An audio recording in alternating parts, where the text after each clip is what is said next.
Hello, everyone, and welcome to Zonda's Mortgage Playbook webinar.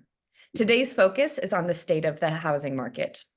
I'm Allie Wolf, the Chief Economist with Zonda, and I'm pleased to be joined today by Nicollette Chapman, Zonda's Senior Vice President of Mortgage, and our special guest, Kevin Gillespie, a marketing guru with Mortgage Marketing Animals.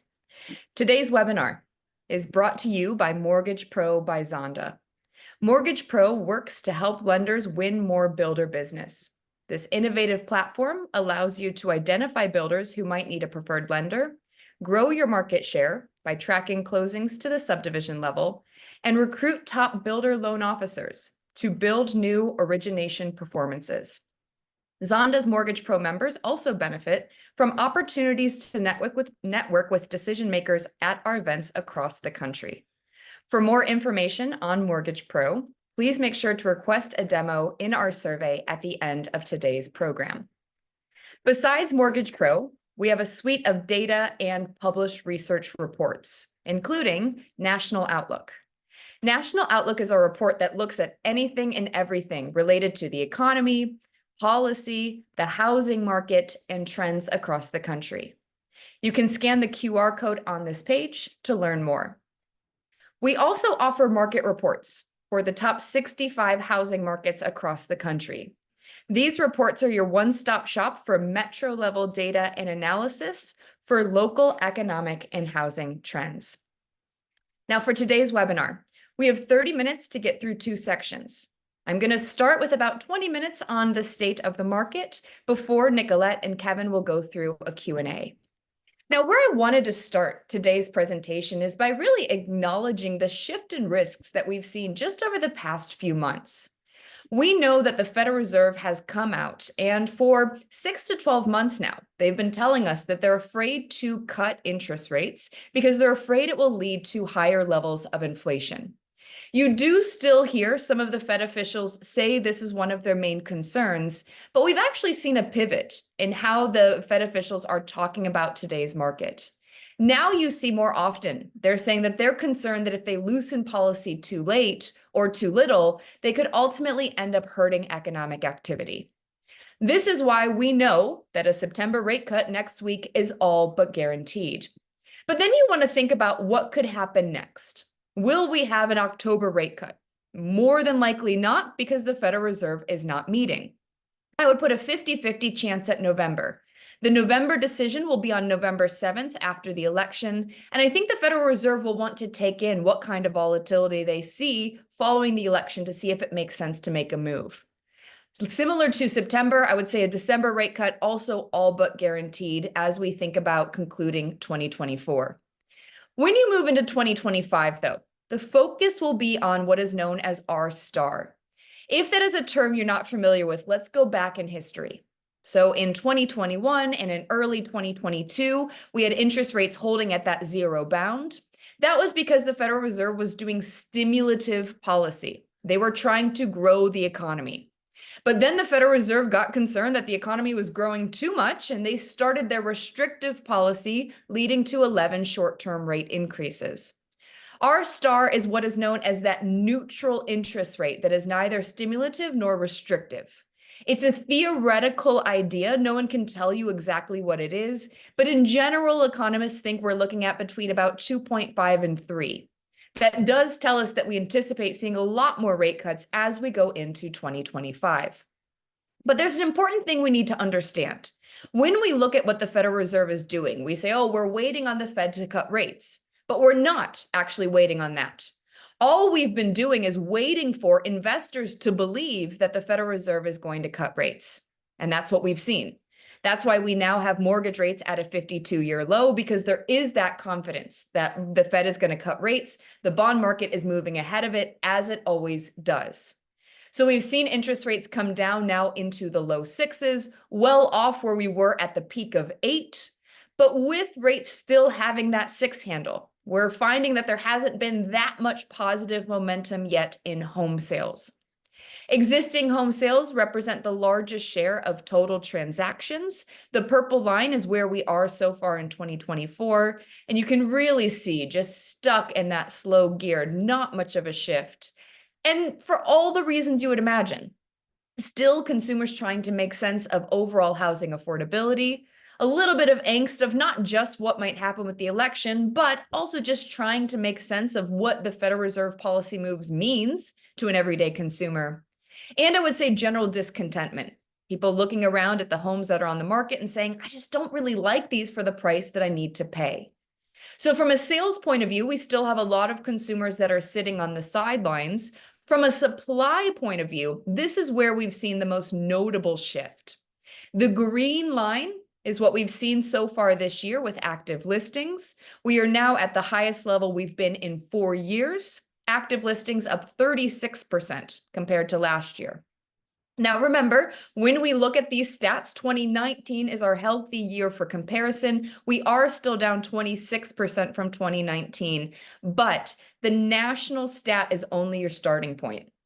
If you look at listings on a localized basis, the way you view this is the more purple the dot, the higher the increase in listings compared to last year.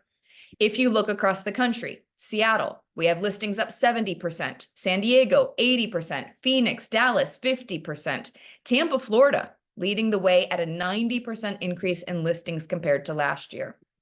Now, this map for us helps us guide what markets we should be paying attention to, what markets have shifted the most. But we really need to put this in context, just like we did on the national level. Now what you find is there's just a handful of states where we find inventory today is above where it was in 2019. That's in parts of Florida, parts of Texas, Colorado, and Arizona. What's important when you look at this is you can see still in the western part of the US, the Northeast, the Midwest, we have inventory levels in places like DC or Baltimore or Chicago down 50 to 60% compared to 2019. But when you track out that inventory has gone up in some of these markets, a very common question we get is, well, is this good or is this bad? And I think there's a lot of ways that you can interpret this, and it will also depend on who you are. So in theory, as you see more listings over time, that should translate to higher levels of mobility and higher transactions. I think that's good in general. We know from consumers that they've been unsettled and unhappy with the inventory that's available. They now have more options. More remodeling potential. Todd Tamalak's our building product expert. He says we're going through this golden decade of remodeling, in part because there's more mobility that's anticipated and the aging housing stock. From a builder point of view, though, there's also more competition. And we'll talk about that in just a moment. But when I look at this and I think about the listings backdrop, to me, it brings up a lot of questions. And these first 3 questions really go together. What would the impact be of rising inventory on home prices? How many of these sellers ultimately become buyers? Related, are these people selling their primary home and moving into another primary home? Or are these people that are looking to offload second homes or rental properties? If it's the latter, that could actually have a bit of a negative impact on home prices. But when you track out the idea of the concentration of some areas seeing inventory rise more than others, I think a big question is, are people leaving Texas, Florida, Arizona, Colorado? It'll take time for us to get the new census data to give us an actual answer, but I will at least say feedback on the ground in parts of the Carolinas is that they've seen increased foot traffic from people living in Florida that are saying, hey, home insurance has gone up, property taxes have gone up. I'm at least weighing what my other options are. But we go back to the idea of increased competition from a builder point of view, and then you say, okay, well, how competitive has the market become? We have been asking builders every month so far this year about the kind of competition they're finding from the resale market. Still, the majority say very little competition. We now have about 20% of builders that say moderate to strong competition. And when we cut the data, those responses are very specifically concentrated in parts of Texas and Florida, where that inventory has risen the most. If you roll it all together, though, I want you to notice how different this chart looks versus the existing home chart. The purple line is where we are currently. Absolutely, the market is slower than where it was at the beginning of the year. That should be no surprise to anyone. We are in a seasonal industry. But if you look at that purple line relative to the past handful of years, you can see the market is slow, but not abnormally slow. In fact, we like to take sales and adjust sales for supply, adjust sales for seasonality, and look at each market relative to itself. We do so with what is known as the ZMR, or the Zonda Market Ranking. For July, what we captured for the new home side, a very different level of activity than the existing home side, we find a slightly overperforming market. Any of the dots that are green are among those 54% that are overperforming. Your yellow dots are the 22% that are average, and your red dots are the 24% that are underperforming. Now, I want to make an important point, though. I just did a presentation to McDonald's in Chicago, and I saw that the market was overperforming, so I went onto builder websites in Chicago. What we found is that there are price cuts happening, and there are pretty aggressive rate cuts or incentives that are available to consumers. The ZMR doesn't care how these homes are sold. We just care that they are. So a builder in Chicago may say the market feels difficult, but their incentives work. In a market like Denver, I just talked to a builder there that said they're offering a lot of incentives, they're discounting prices, and people are still not showing up. That's why that market is getting that red dot versus the yellow or the green. Now, I want to talk about incentives a little bit more, though, because we know that one of the biggest opportunities in today's market is that entry-level buyer. And oftentimes, entry-level buyers are going to be running the math. Should I rent or should I own? Now, if someone was going to do a 5% down payment, historically, going back to 2010, they would pay 6% more to own a home versus rent on a monthly basis. We know from our consumer research that consumers are okay with that. If they can make the math work, they understand that they should pay more to own a home. Now, that math changed when interest rates went up. We went from owning being 6% more expensive to 60% more expensive. And so it shouldn't be a surprise to anyone that the entry-level market is one of the slowest in the housing market today. But let's go back to incentives. This is someone taking a market interest rate. If a buy down is available, let's say a 5% buy down, that changes the math from 60% more expensive to 30. So it's not perfect, you don't get back to 6, but you really can see how those incentives can move the needle for some consumers that feel adamant about buying, but are just struggling with overall affordability. But there's an interesting thing happening in the housing market today, which is interest rates have already come down. We've asked builders about the impact. They'll say traffic has increased, but overall transactions haven't picked up that much. And what we're finding is that there's this near-term deflationary mindset going on, where a consumer is saying, I know I want to own, or I know I want to move at some point. Yes, rates have come down. I'm now curious, but I know rates are going to go down more. So why would I want to purchase today? The resulting impact, when you look at the state of the market, is builders say the market is challenging, or it's steady, or it's slow today. But I think there's one really important point when you think about the builder advantage in today's market. I will show you later, mortgage rate forecasts for 5 top firms. When you see those mortgage rate forecasts, you will see that no one is expecting rates to get down into the 4s or even the low 5s for the majority of next year. And yet, if you go to the different builder websites and you see what's advertised, if someone were to buy today, they can get an interest rate, maybe with a high 4 handle, maybe with a low 5. To me, this is a really important thing to emphasize, is if you're going to buy from a new home market, do you want to buy now when you can get this incentive, when there's not as much competition, or do you want to wait till interest rates go down, then there's more competition and the market gets a little bit more challenging? Now, we spent a lot of time talking about sales and the current state of the market, and that's because sales are so important for housing starts, for new construction. And starts in this virtuous cycle become very important for sales. So you need to understand and track what's happening to both of those. This is showing you housing starts for the top 25 markets across the country. What you'll find is every single one of these markets has starts that are up compared to where they were last year. And 20 of the 25 have starts up compared to 2019. The markets where we see starts are still down from 2019 really have 2 things in common. Somewhere like Denver, where builders don't feel as positive that if they increase housing starts, they will be able to sell those homes.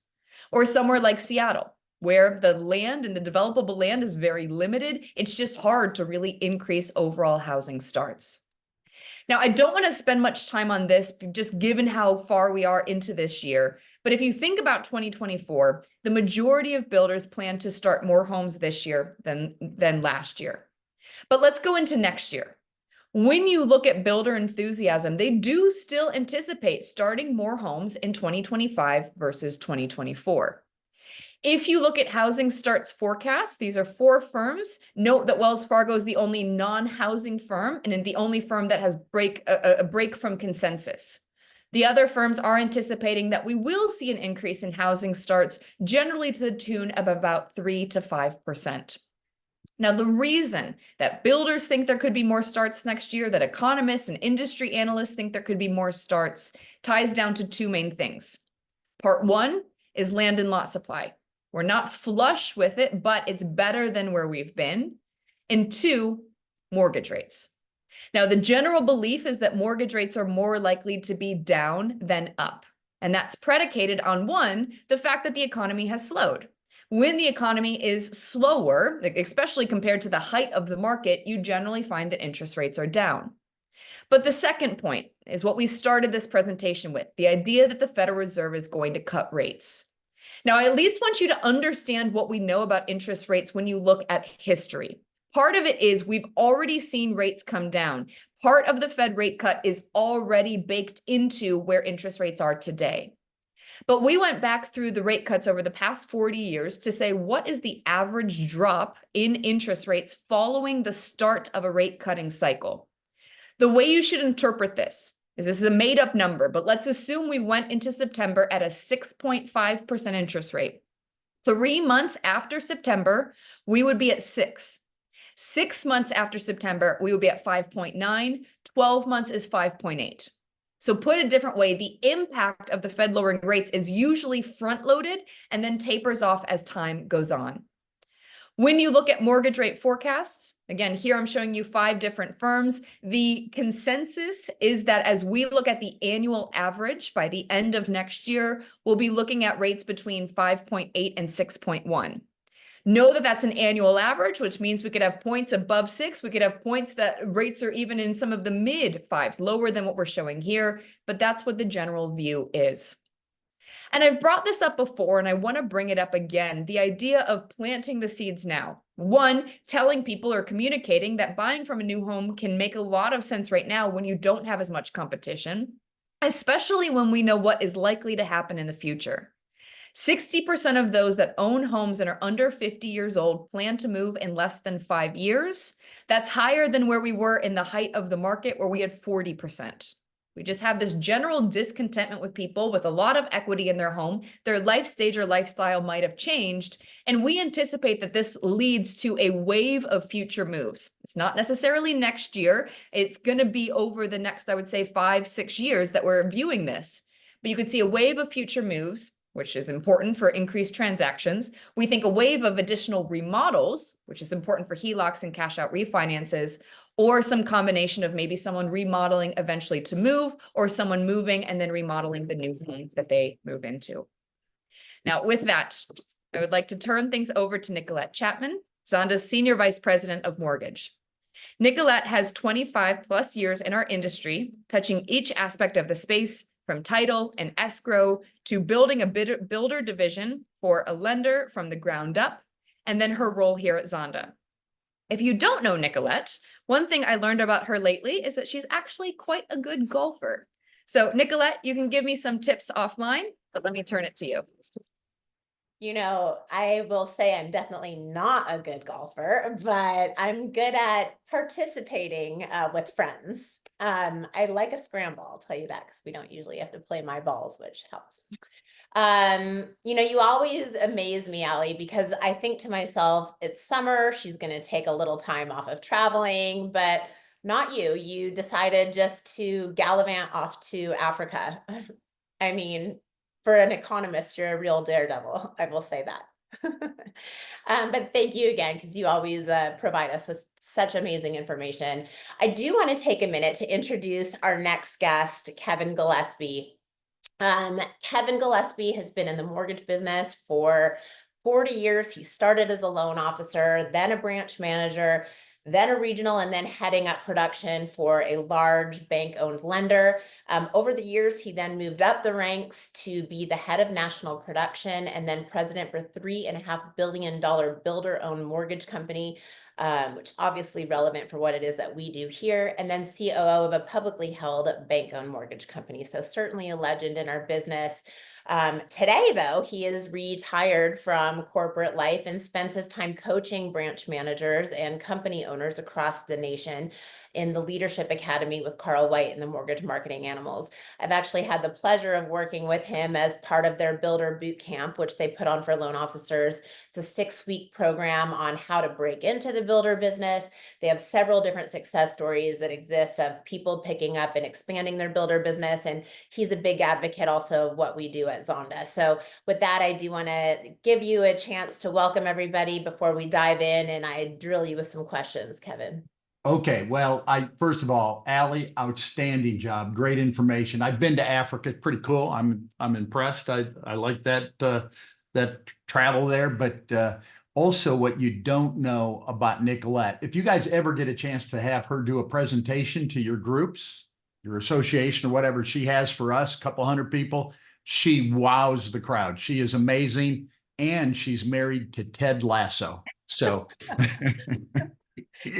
anyway, hey, welcome everybody. Thank you. I'm humbled and honored. And with that resume, it's kind of, you're always a little nervous that you read off. It's kind of like buying a book and you get into the book and you think, oh, I wish whoever wrote the intro, wrote the book because, but thank you, Nicollette. That was just awesome. So there's some great, before you jump into the questions, there was some great information that Allie shared. And guys, the stats I have seen is that when rates get below 5.5, we will see home sales double.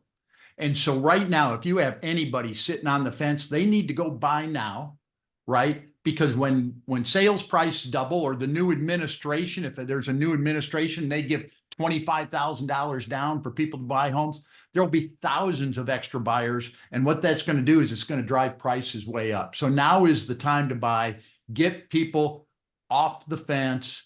I've got one of the guys I coach runs a builder-owned mortgage company, and they've been doing commitments, 4.99% for the first 2 years, 5.99 for years 3 through 30, and they are selling like crazy. So it's also, I think, between what's going on with the NAR settlement and what builders are going through and they're seeing slower, it's the best time as a mortgage originator. I truly think the next 6 months are going to be outstanding.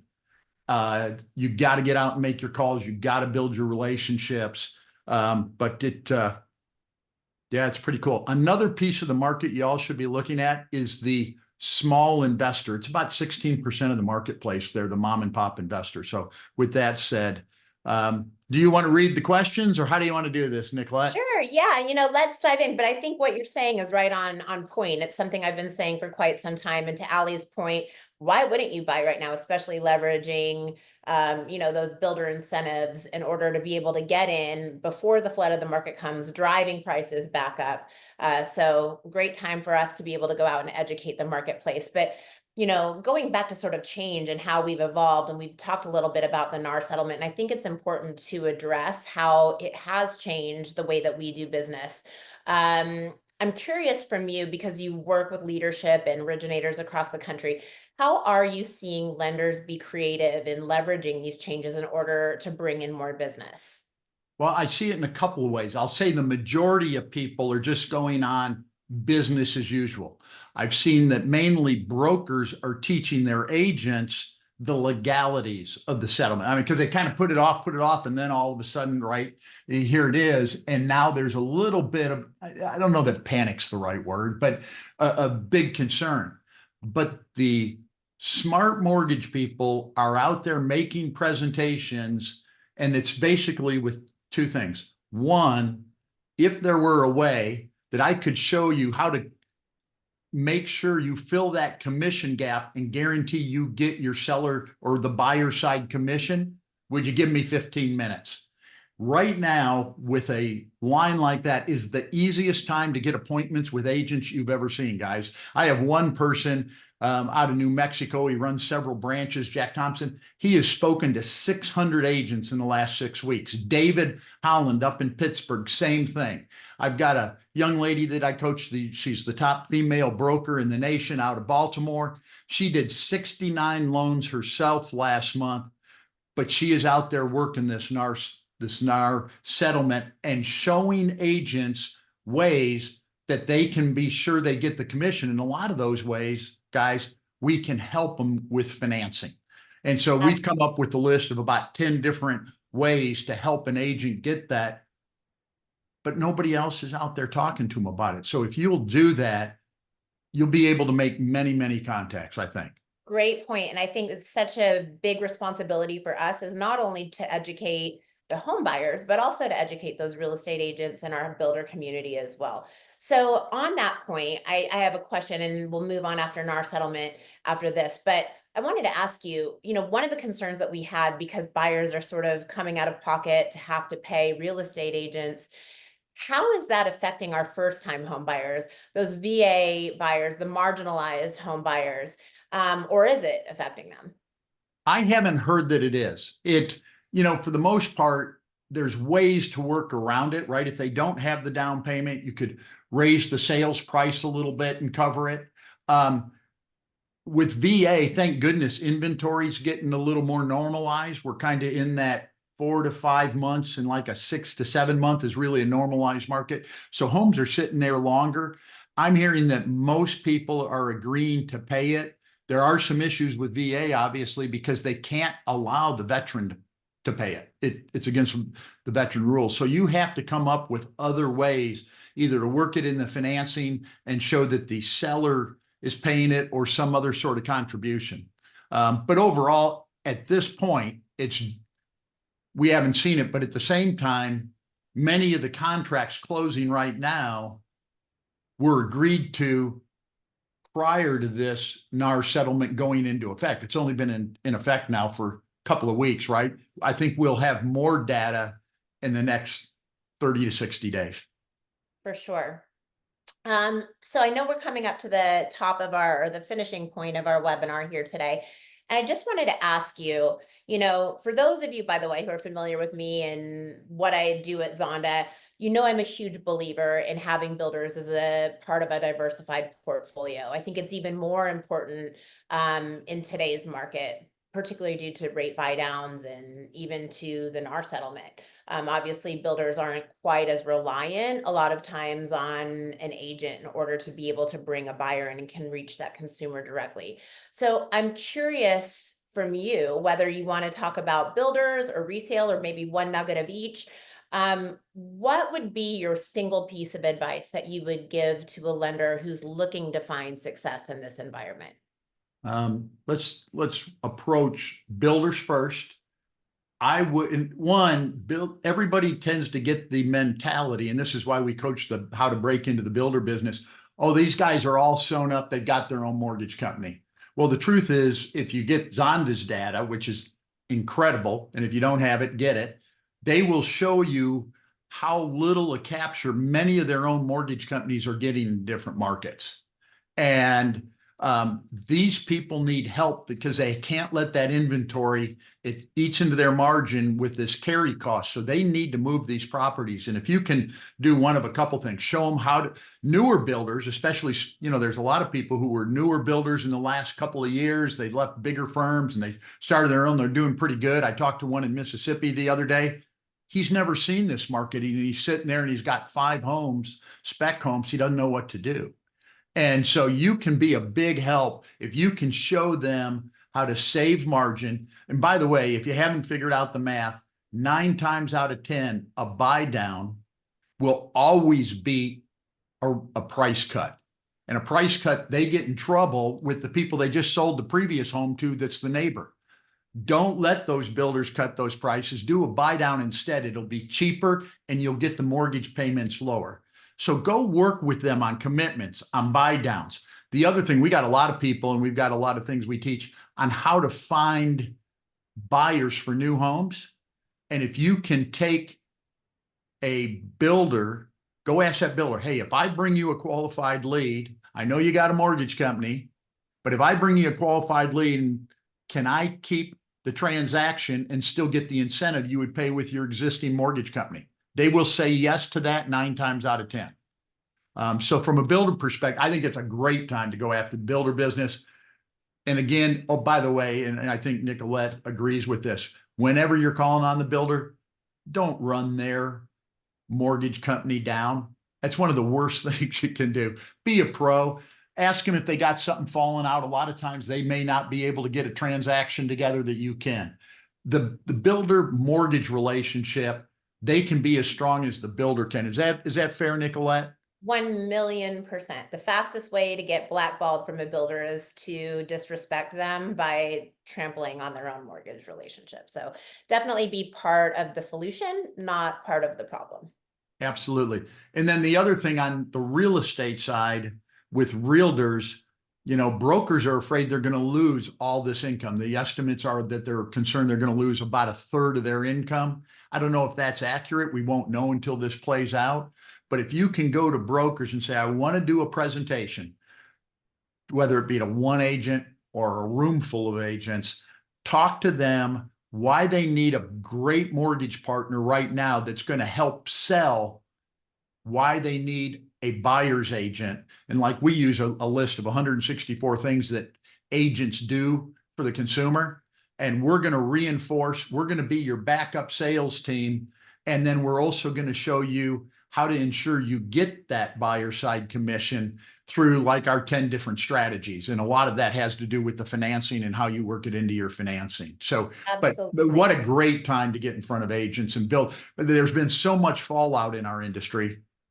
Now's the time to get in there and start really building those relationships before rates fall again.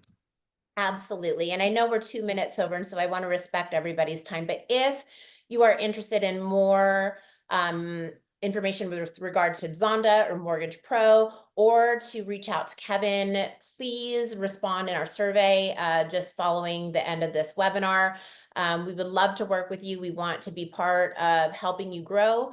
And please look out for our future webinars and events at zondahome.com/events upcoming. We will be in Denver later this month on the 27th for our Deal Makers event, and we still have some tickets available. So check us out. We can't wait to see you and connect after the webinar. Thanks, everybody, and until next time. Thank you.